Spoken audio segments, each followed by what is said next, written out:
So we will see about what was the impact from the cloud security during the pandemic time. Before starting, I would like to present myself. My name is Radu Vunvulea.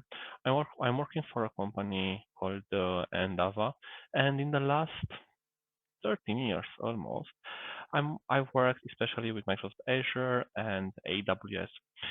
Um, I'm also Microsoft Regional Director and Microsoft Azure MVP, and I'm a big fan of cloud, of home automation, and enjoying content tracking or riding the bike and so on. I would like to excuse me. I have a cold, so if I need to sneeze during the presentation, I will put myself on mute. Okay, so let's get started. What was the global adoption before COVID, before 2020? Global adoption of digitalization has increased with 55% in the last 7 years. So we were already seeing an adoption of digital solutions, of digital applications, and so on. Almost 50% of the companies in 2020 had to accelerate their cloud migration. And this is a huge number. And why?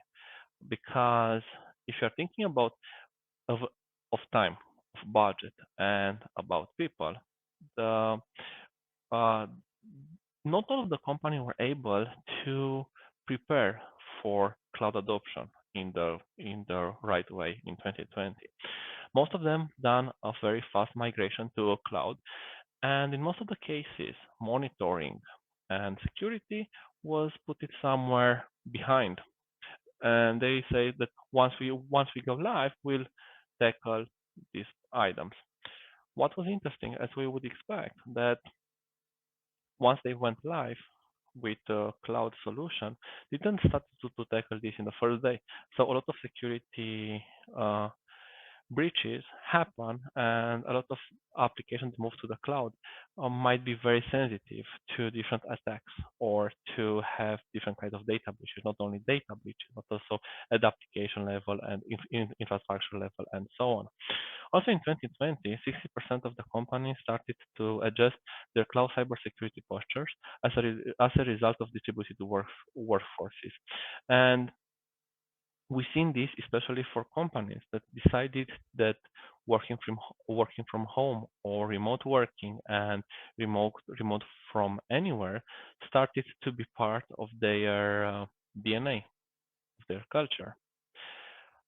Nevertheless, to be able to support these kind of changes, they had to change the way how they are working, the way how you connect to their internal system, the way how they deliver business to the customers, and especially in the first 6 9 months, it was a challenge, especially because even the internet connection was not enough large to be able to support these kind of things, and also there were systems that were not allowed to be accessed remotely. This means that different processes, internal processes, had to be changed. Now, what was the impact of COVID from security point of view in EU? The number of cyber attacks in EU increased with 250%, and that's huge. In only a few months, increasing with 2.5 times, that's a huge number.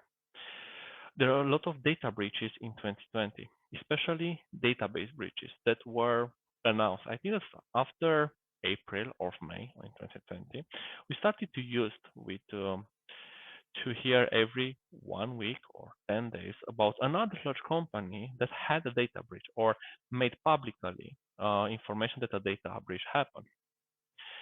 And even nowadays, it is pretty common to hear about different security breaches that are happening. Also, in the first few months, around 50% of individuals fall for phishing scams while working at home. This is a huge number. So think about between me and you, one of us in 2020 uh, fall into a phishing scam. Now, when I say phishing scam, don't think about phishing scam that they are um, stealing your credit card information or your money or company data and private content and so on. Think about phishing scams where, without knowing, you're putting your email address or your personal information in different locations on the internet. So there were a lot of scams. Some of them were replicating large websites and large companies. Others were trying to provide some insight or more information between the things that were happening in 2020, but also at the same time they were collecting people, collecting for information. Part of this information were used to create people profiles that were sold on black on the black market or on the dark in internet. In total, the phishing attacks increased with 350%.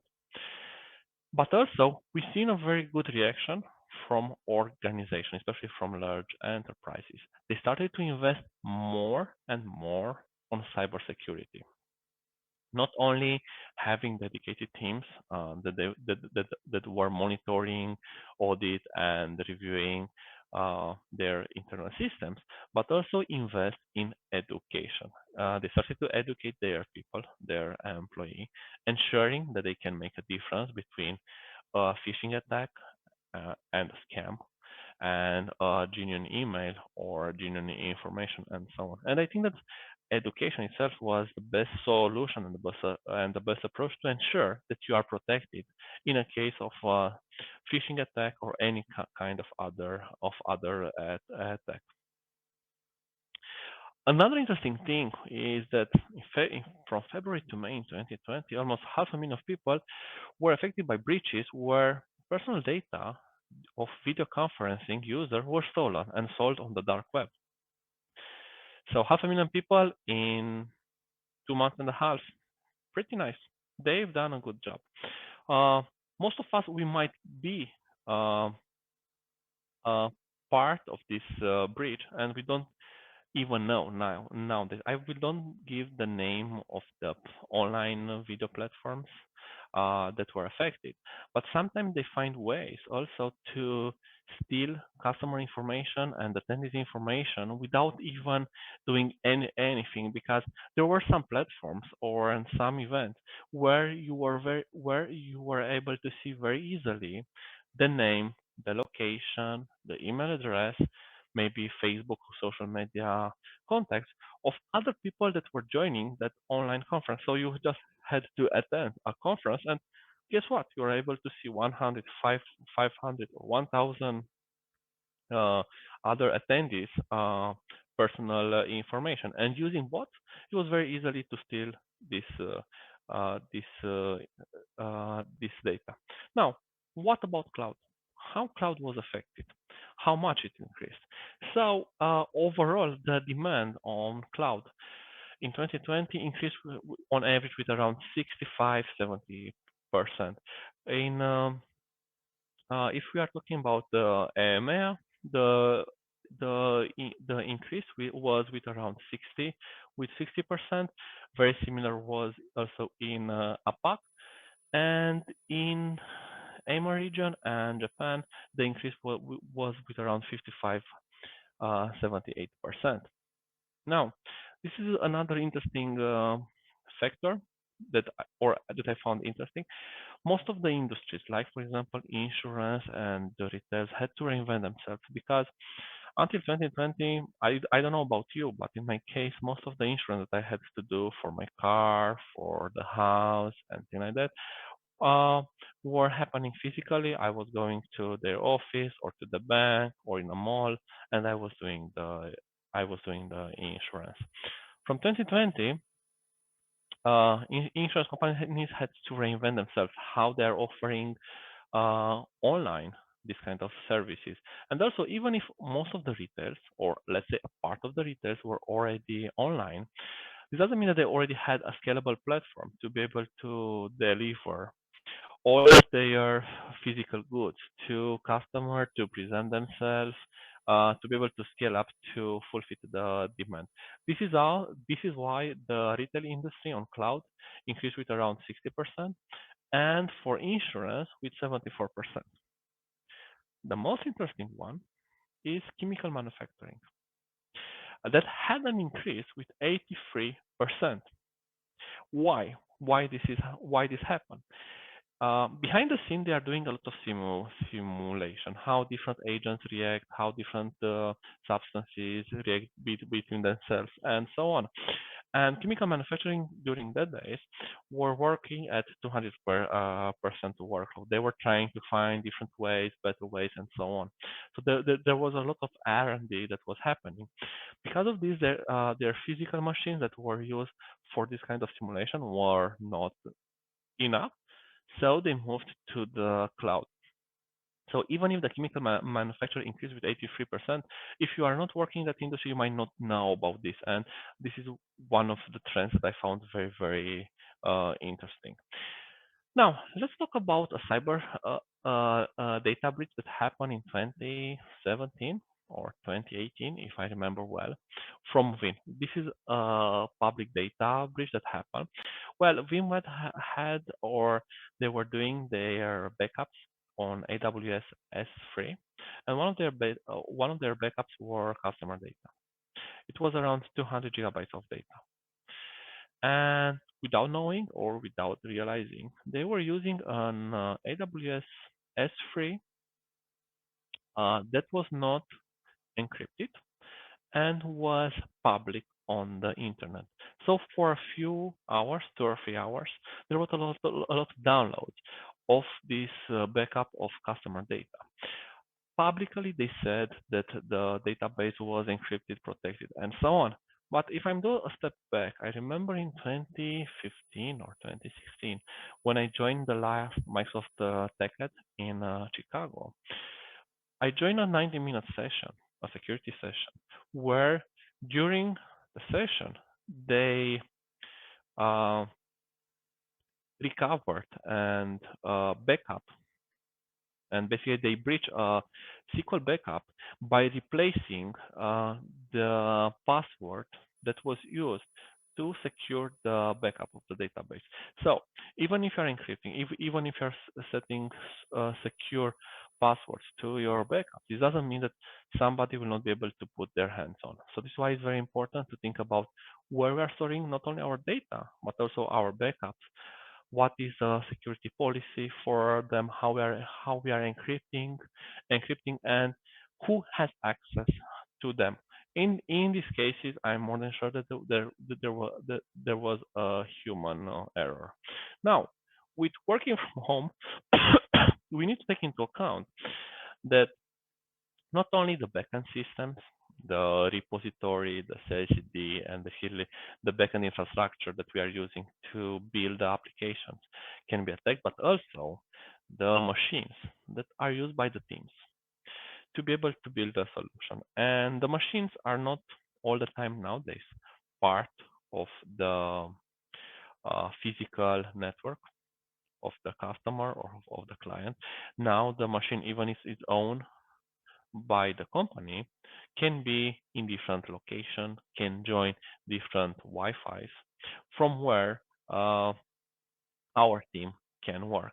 So we need to be very careful how to secure that machines, but also how much control, what kind of access we are providing to each member of the team.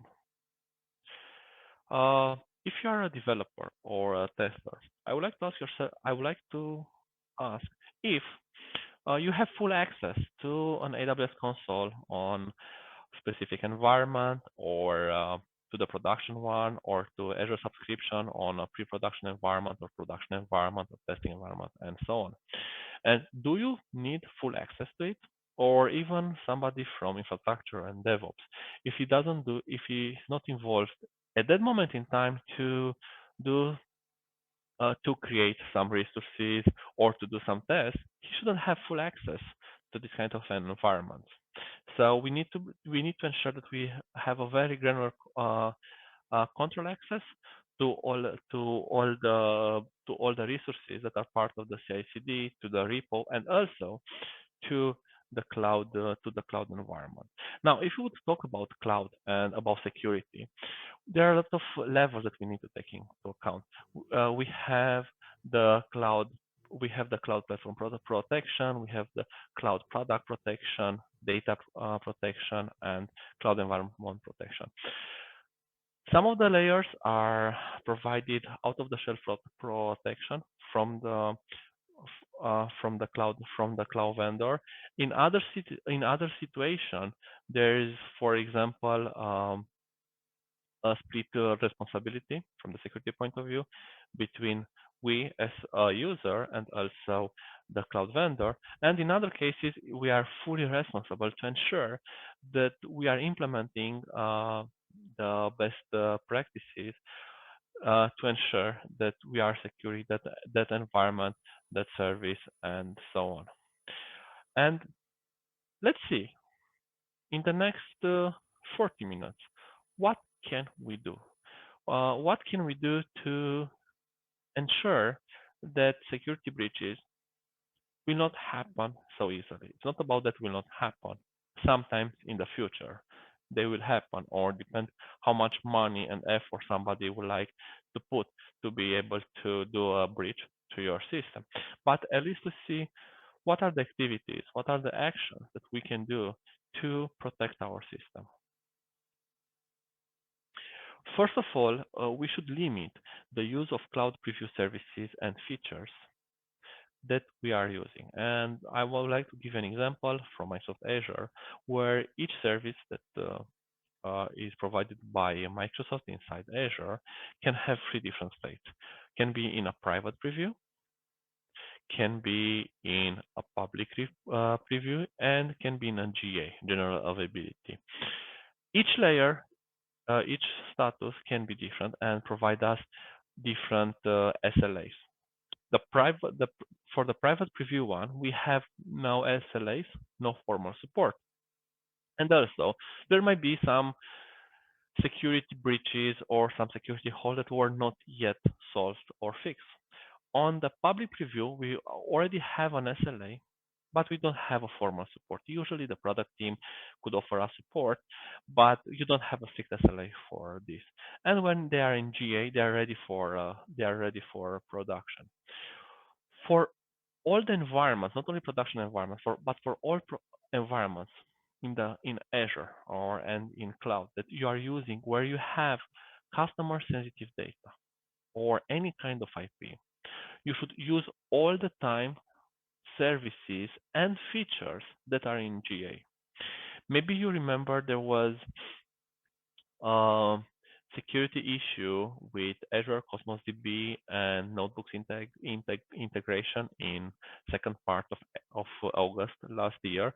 And there was a lot of noise on the internet. What people forgot to take into account that that feature, that integration with notebooks was in public preview. What does this mean?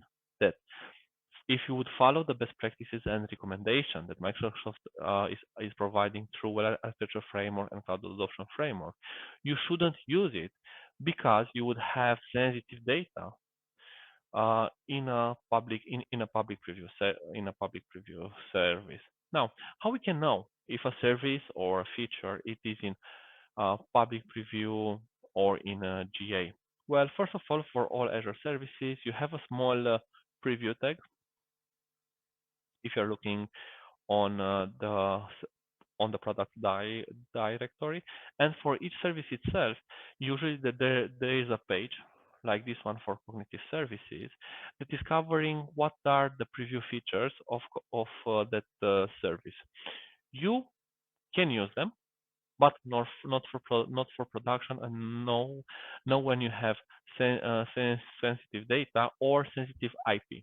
And when I'm saying sensitive IP, think about also applications or different algorithms and so on that are owned by the customer. The second thing that we should do, and we should do more, is to ensure that we educate our teams. And when I say educate, and to do more cloud education. It's not only for our IT development teams, application teams, and so on. Because when a cloud adoption is happening, the impact it's not only on IT teams. It will also be impacted the HR department, the financial department, the sales department, and so on, because they will interact with the internal application in a different ways, and even the customers might interact with their systems in a different way. So this might impact what how the processes look like, what are their day-to-day activities, how they access different resources, how they are sharing resources internally or externally. So you need to take each department or each business unit of the organization, identify how they are impacted, and define upskilling or skilling path that would ensure that they have the basic knowledge about how things are changing, how they might be impacting on this. And just to emphasize what is the impact, just think about that the company might start to use Office 365 and OneDrive, and even if the IT, they are, let's say, they are pretty nice, and they are allowing business units to share with external user any kind of file. Users are starting to create accessing that can be used by anybody outside their organization to share customer data or private data. If you ensure that you are educated and you do education on all these things and do a little bit of upskilling, this kind of situation can be avoided easily. One of the biggest challenges that I usually find is uh, to identify or to make people aware that AWS, Azure, GCP, and all the other cloud vendors are providing learning paths, not only for technical people, also for sales team, and in the end for non-technical teams that are using cloud, and they should know the core knowledge and the fundamentals of concepts of cloud. What else we should do? We should define a strong identity and access management system. We are not anymore in 90s or in 20 when, for example, a database was accessed using usernames and a password. Now we have more tools and we have a lot of features that enable us to provide access, especially to data layer, in a more limited way to ensure that even if something happens behind the scene, only a part of the data would be compromised. So what we should do less, we shouldn't use we shouldn't use master users, especially these are very common for database access, and also to avoid to use keys or tokens that give you full access to anything. A very good example here, if you're using an S3 or an Azure storage, if you have the account a storage key, then you can do anything. And if that key is compromised, oops, somebody can steal your data, can modify it, or can remove it. Now, talking about the identity access management, there are two things that we should be aware of. First of all, YAM policies and Azure AD role-based access control that give you a very granular access to who is access what kinds of activities they can do, and nowadays you can even specify for how long. Also, if you want to provide limited access to specific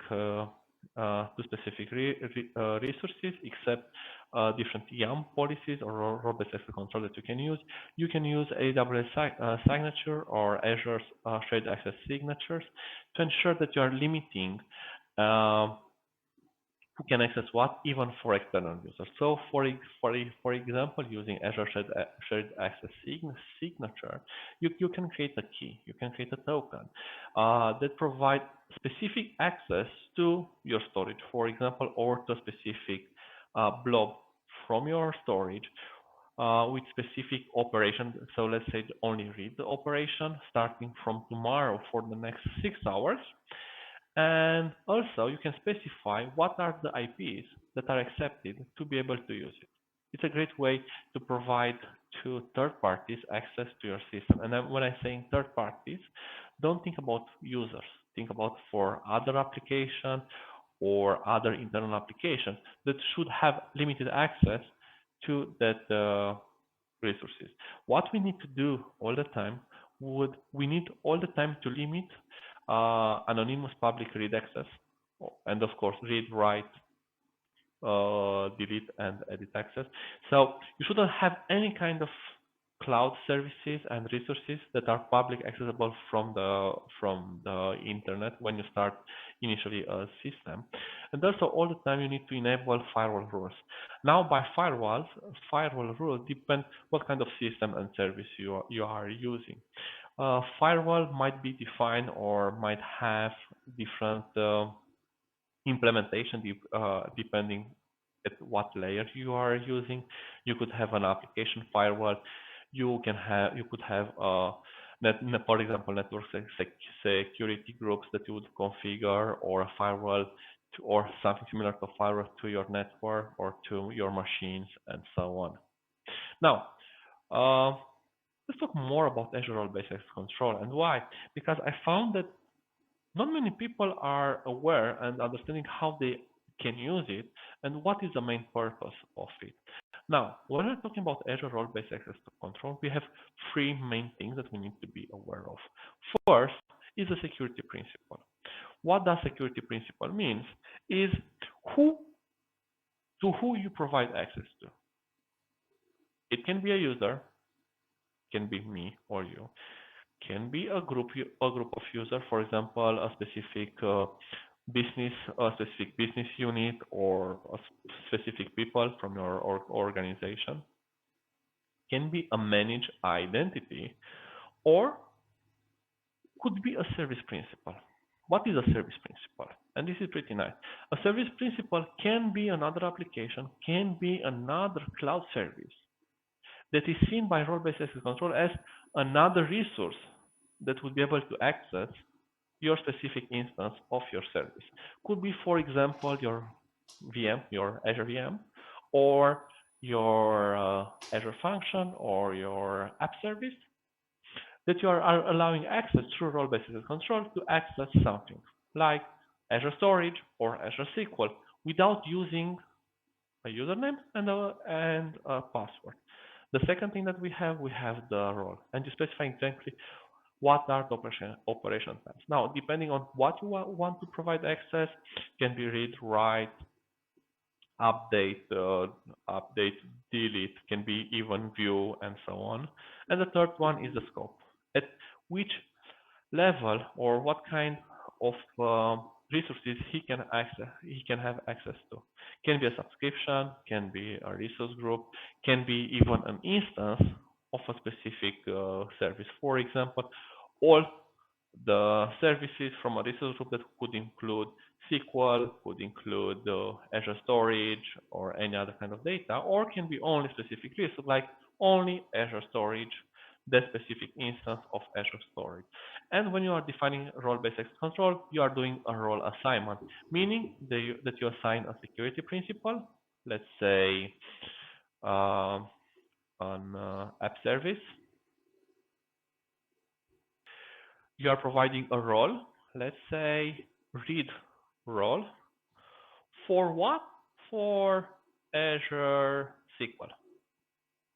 What does would mean? It means that this app service have read operation to that instance of Azure SQL. Of course, you can specify what are the tables, the database, and so on. But from the high-level point of view, you can easily define this kind of access policies. Now, what is the downside? Uh, the learning curve and how long it takes you to do the full configuration of role-based access control is much, much higher than in the case if you would use just an admin username and password for SQL. Yes, initially it takes longer, but in the end, you have a system that is more secure and is much easier to manage without thinking about, okay, what would happen if the password will be stolen, and so on.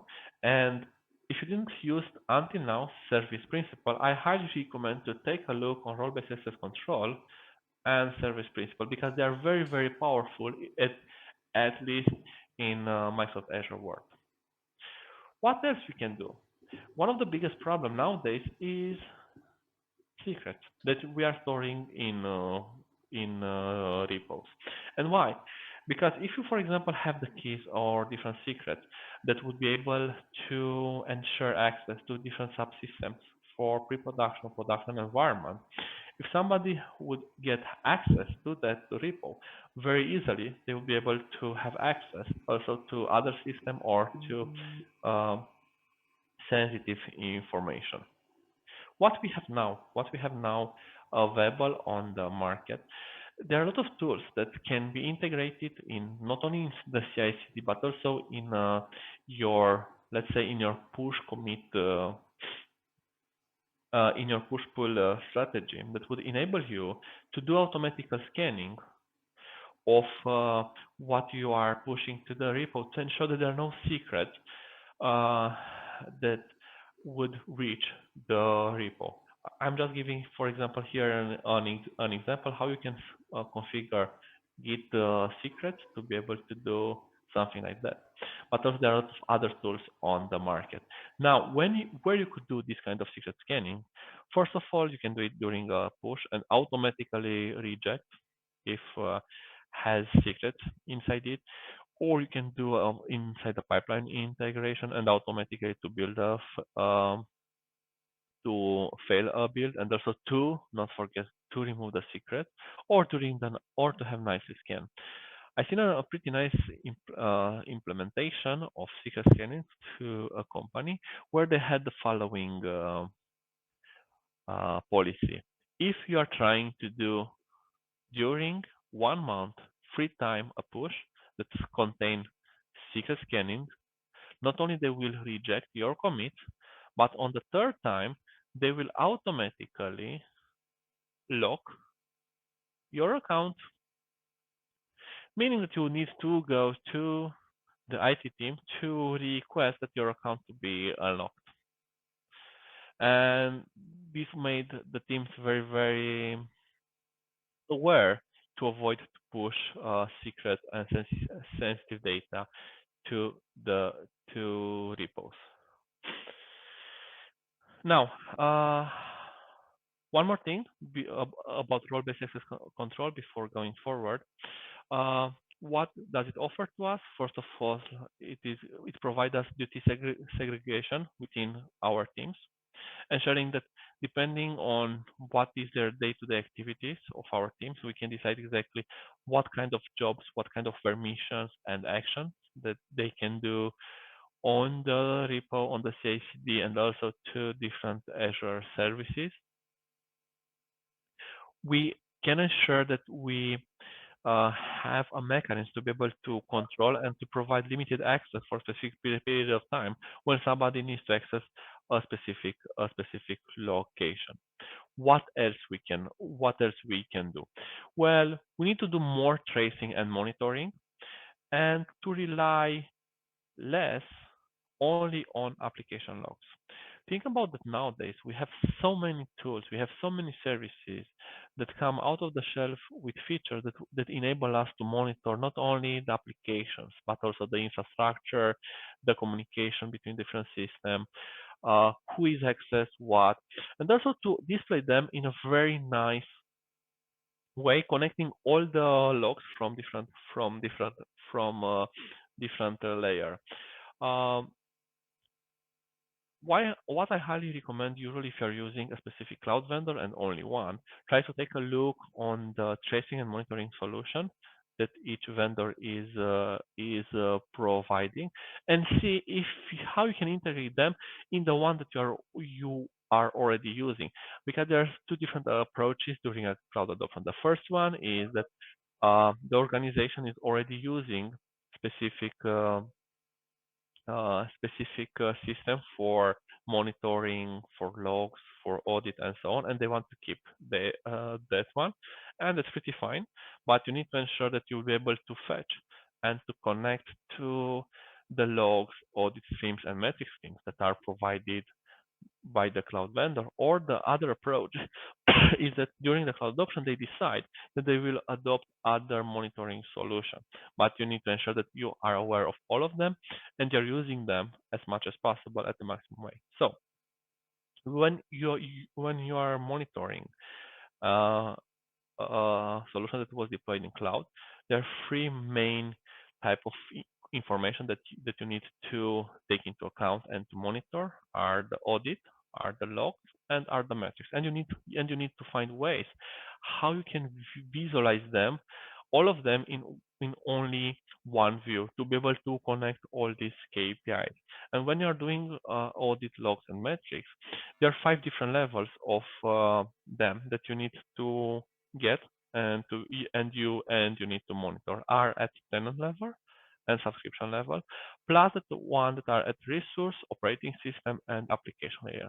Of course, depending on what kind of cloud services you are using, some of them might not be all the time applicable. So, what kind of monitoring solution you should be aware of when you talk about monitoring and tracing? First of all, you need to have the core monitoring solutions like Azure Monitor, Advisor, and Service Health and Activity Log. Secondly, you need to have some shared capabilities like alerts, different visualize or dashboard, and some metric explorer to be able to have a system that lets you know that something happens, and also to have a way how you can drill down and look at the different aspects. Also, you need to have a deep infrastructure monitoring, and some example here is the log analytics, network monitoring, and the service map. And you need a deep application monitoring, like Windows Security Center and Defender and Application Insight. I'm a big fan of these two, Application Insights and Security Center and Defender. Why on Application Insights? Because it allows us to visualize when something happened, the full session of the user and what he's done before and after a specific thing happened. So you can reproduce very easily the thing that the user's done to be able to reach that point in time. And also Security Center and Defender give us the ability to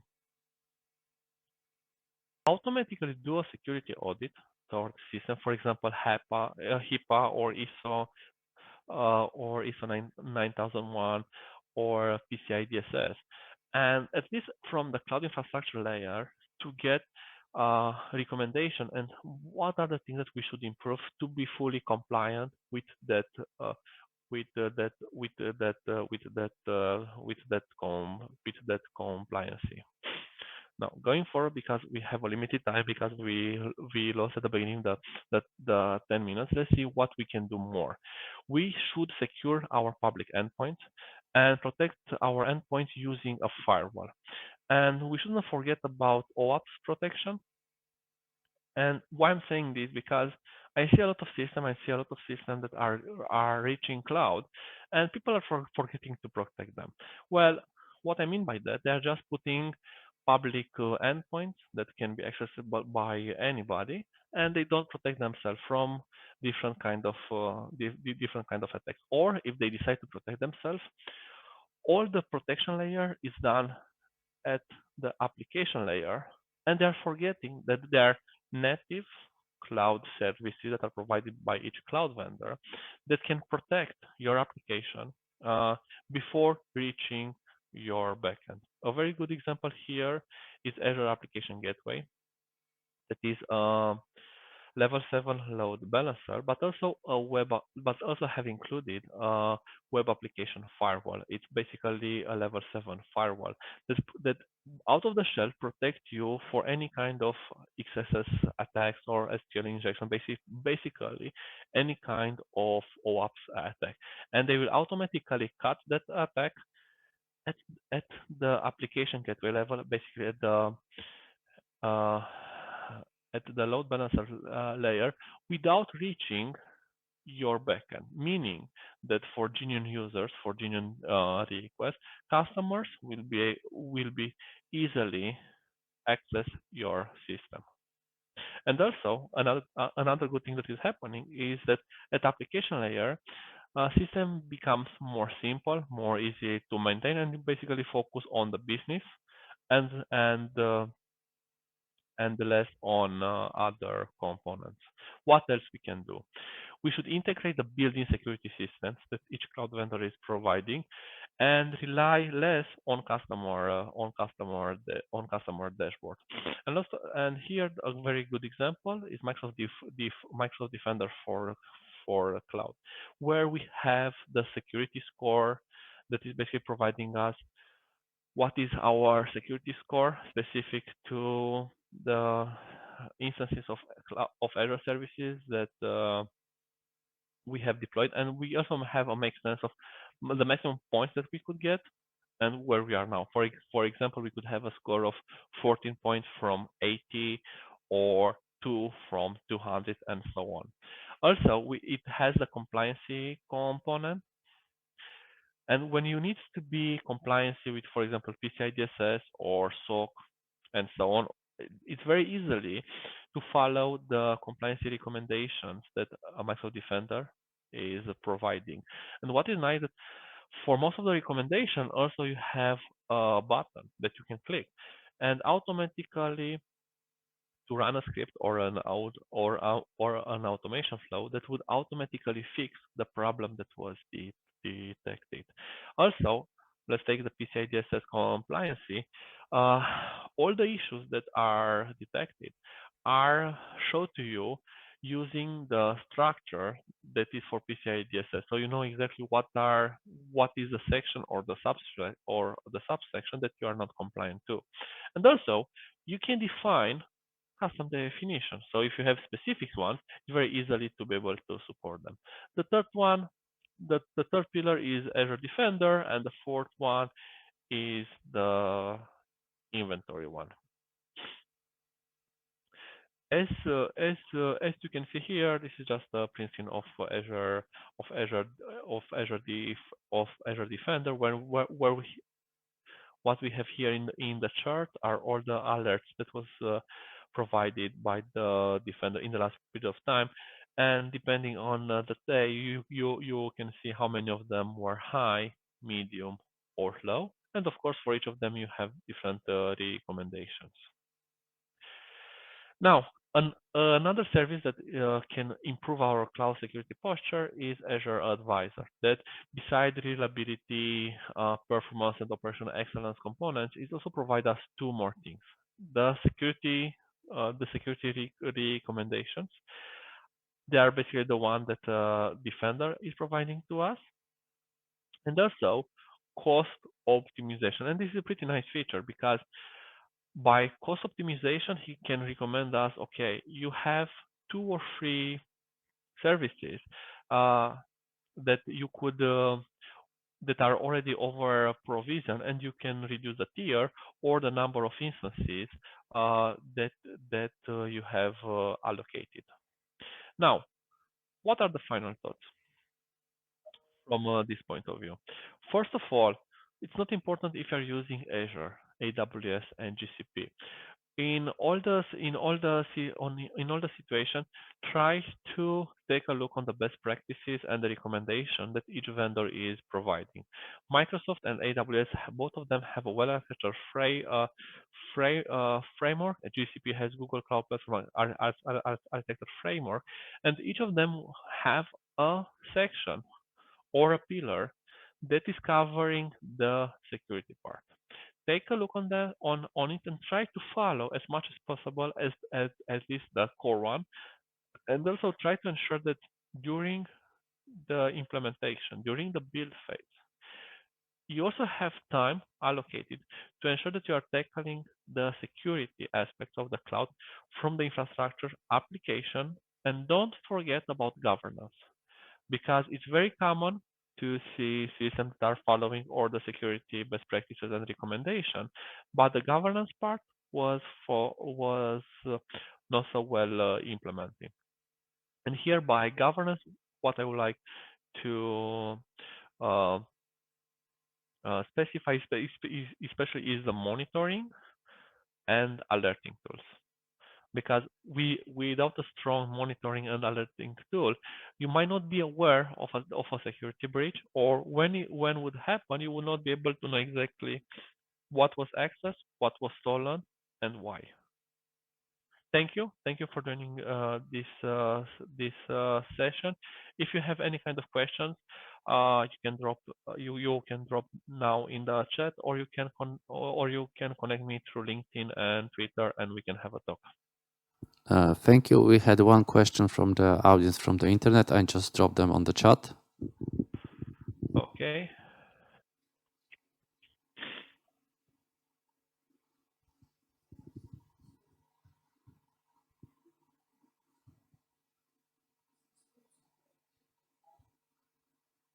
Okay. So the question is related of different services and features of of Azure services that are in public preview for 2 or 3 years. Well, you shouldn't use them, or if you use them, it is your own responsibility if something happens. Some of them might not reach the GA because of different things that happen behind the scene, or they are not able to scale them very easily, and so on. I have a pretty bad experience with something that was in private preview, and during over the night we were announced by the team that they decided to fully retire that service, so the service didn't even reach the public preview. So if you decide to use this kind of services, especially, I know that there are some services on Cosmos and on Azure SQL, and I think that at this one you are referring to, um, if you decide to use them, uh, you should know that there is no SLA, and if a breach is happening, it will be full your own responsibility. Even if the product team will be very open to help you, in the end, if something happens, it's our fault that we use that service in production, and not the fault of the product team.